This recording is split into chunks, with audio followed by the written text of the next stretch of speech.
Bismillahirrahmanirrahim. Assalamualaikum warahmatullahi wabarakatuh dan salam sejahtera. Saya ucapkan kepada pensyarah saya Azman dan juga kepada rakan seperjuangan sekalian. Hari ini saya Zulisham bin Tongko dari College Tingkatan 6 Kota Kinabalu Sabah ingin berkongsi ilmu pengajian am, yaitu tabir urus negara dalam kutipan hasil kerajaan persekutuan dan struktur kerajaan persekutuan yang di-Pertuan Agung, Perdana Menteri dan Kabinet Menteri. Saya telah menjadikan buku dan internet sebagai sumber rujukan saya.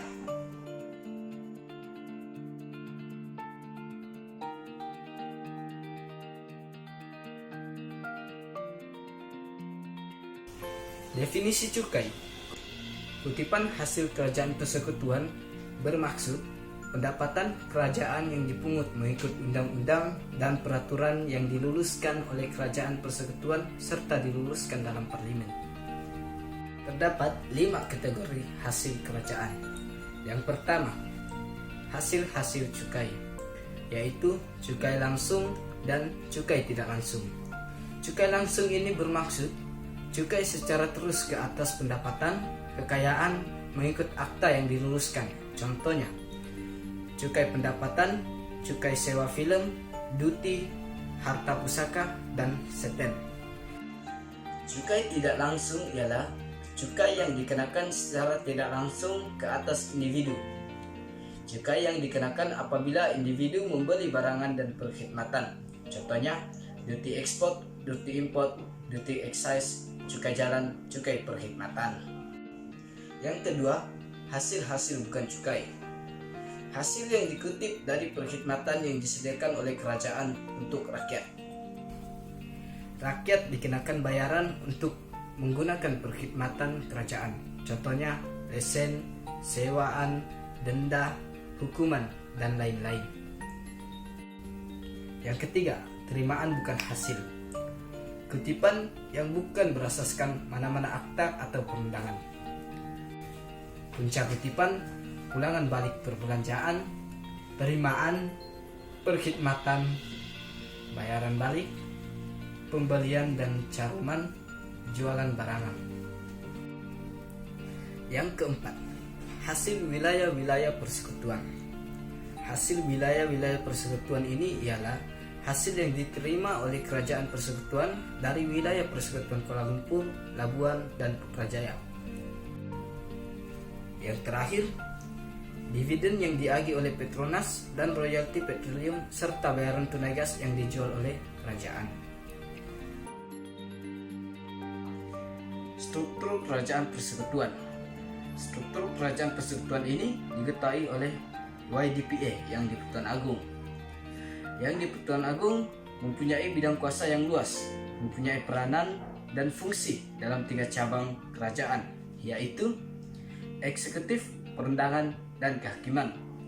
Yang di-Pertuan Agung dilantik setiap 5 tahun mengikut giliran raja yang telah ditetapkan oleh Majelis Raja-Raja. Kuasa yang pertama yang di-Pertuan Agung ialah kuasa eksekutif, di mana yang di-Pertuan Agung boleh bertindak mengikut budi bicara dalam melaksanakan 3 tugasan, yaitu melantik seorang Perdana Menteri, tidak mempersetujui permintaan untuk membubarkan parlimen, dan meminta mesyuarat Majelis Raja-Raja diadakan semata-mata untuk membincangkan keistimewaan, kedudukan, kemuliaan, dan kebesaran raja, dan mengambil tindakan dalam mesyuarat itu. Kuasa yang kedua yang di-Pertuan Agung ialah kuasa perundangan, di mana yang di-Pertuan Agung mempunyai kuasa melantik 2 orang senator untuk wilayah persekutuan Kuala Lumpur dan seorang untuk wilayah persekutuan Labuan dan Putrajaya, serta mempunyai kuasa melantik 40 orang senator lain. Kuasa yang ketiga yang di-Pertuan Agung ialah kuasa kehakiman, di mana yang di-Pertuan Agung ini mempunyai kuasa penting dalam bidang kehakiman. Selain daripada 3 bidang kuasa yang di-Pertuan Agung, yang di-Pertuan Agung juga mempunyai kuasa-kuasa lain. Mengikut perkara 150 perlembagaan persekutuan, yang di-Pertuan Agung boleh mengeluarkan pengisytiharan darurat. Selain itu, yang di-Pertuan Agung mempunyai kuasa-kuasa berikut. Antaranya ialah Yang di Pertuan Agung adalah pemerintahan tertinggi dalam angkatan bersenjata. Seterusnya, yang di Pertuan Agung mempunyai kuasa pemilihan pengampunan dan menangguhkan hukuman bagi kesalahan yang dibicarakan oleh Mahkamah Tentra. Selain itu, yang di Pertuan Agung menjaga hak istimewa orang Melayu dan bumi putra di Sabah dan Sarawak. Akhir sekali, fungsi diplomatik dan melantik diplomat Malaysia di luar negara dan menerima menghadap diplomat asing. Perkara-perkara yang tidak boleh dibuat oleh yang di Pertuan Agung, perkara 34. Antaranya ialah yang di Pertuan Agung tidak boleh menjalankan tugas-tugasnya sebagai raja negerinya, kecuali tugas-tugasnya sebagai ketua agama Islam, memindah perlembagaan negerinya, dan melantik seorang pemangku raja atau ahli jemaah pemangku raja. Seterusnya, yang di Pertuan Agung juga tidak boleh memegang jawatan yang boleh mendatangkan saraan. Yang di Pertuan Agung juga tidak boleh mengambil bahagian dengan giat dalam perniagaan. Yang terakhir, yang di Pertuan Agung tidak boleh tanpa persetujuan majelis raja-raja meninggalkan persekutuan lebih daripada 15 hari, kecuali atas lawatan negara ke sebuah negara. Berikut adalah senarai yang terkini yang di Pertuan Agung.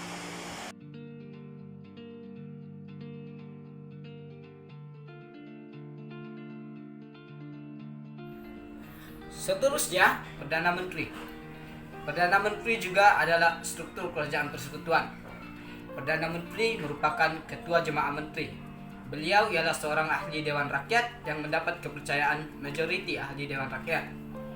Warga negara melalui naturalisasi atau melalui pendaftaran perkara 17 tidak boleh dilantik menjadi Perdana Menteri.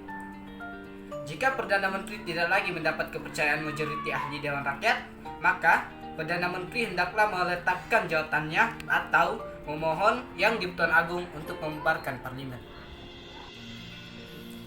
Tugas-tugas Perdana Menteri. Ada beberapa tugas-tugas Perdana Menteri, antaranya ialah memberi perkhidmatan sokongan kepada warga jabatan Perdana Menteri dengan cekap dan berkesan mengikut aturan yang telah ditetapkan, mengurus keperluan quarters, ruang pejabat, dan tempat beristirahat. Perdana Menteri juga mengurus semua harta yang dimiliki oleh kerajaan persekutuan. Perdana Menteri harus meningkatkan kualiti perkhidmatan awam Malaysia serta memudayakan penggunaan teknologi maklumat dalam perkhidmatan awam. Memberi perkhidmatan kepada jabatan menteri dan ketua setiausaha negara dan membantu pelaksanaan keputusan-keputusan kerajaan. Perdana Menteri juga menjadi pusat rujukan kepada semua isu berkenaan keselamatan perlindungan.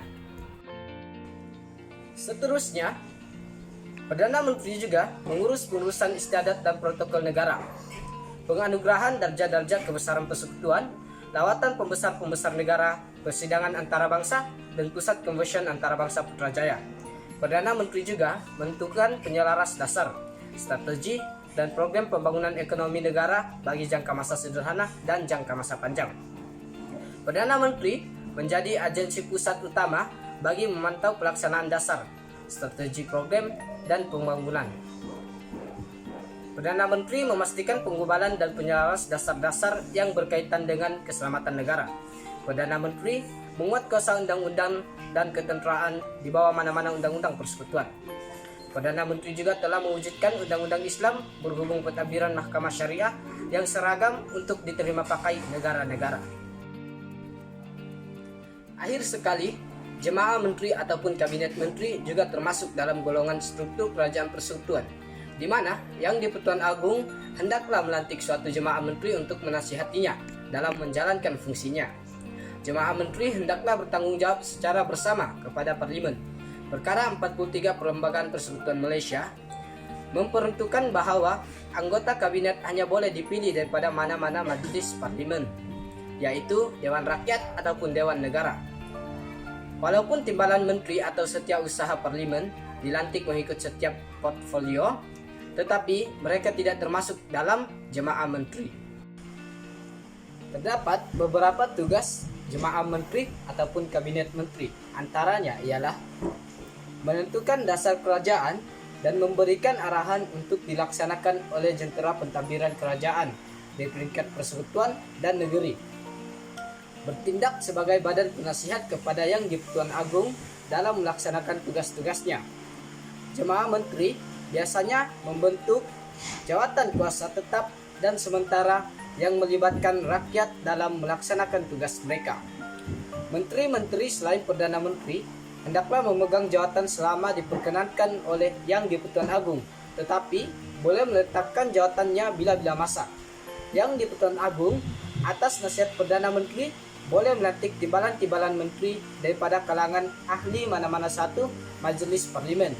Timbalan-timbalan menteri membantu menteri-menteri dalam menjalankan tugas. Seterusnya, Perdana Menteri boleh melantik setiausaha-setiausaha parlimen daripada kalangan ahli mana-mana satu Majelis Parlimen.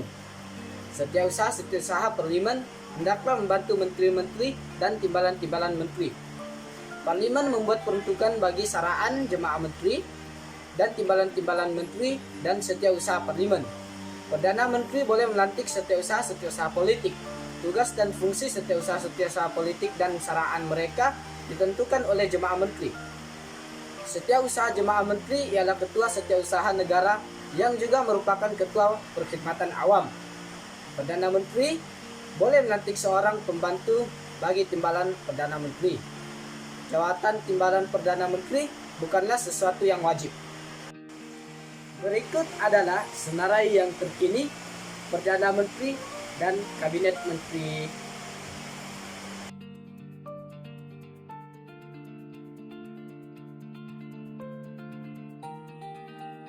Kesimpulannya, struktur kerajaan persekutuan yang telah diamalkan menunjukkan tahap kemajuan pihak pemimpin pentadbir negara untuk lebih ke hadapan. Oleh itu, Perdana Menteri dan Jemaah Menteri perlu melaksanakan tugas mereka dengan cekap dan berkesan kepada negara. Hal ini dikatakan demikian kerana Perdana Menteri dan Jemaah Menteri adalah kaki tangan yang berperanan tinggi bagi sesebuah negara. Selesailah perkongsian ilmu pengajian saya. Sekian dan terima kasih. Bye-bye.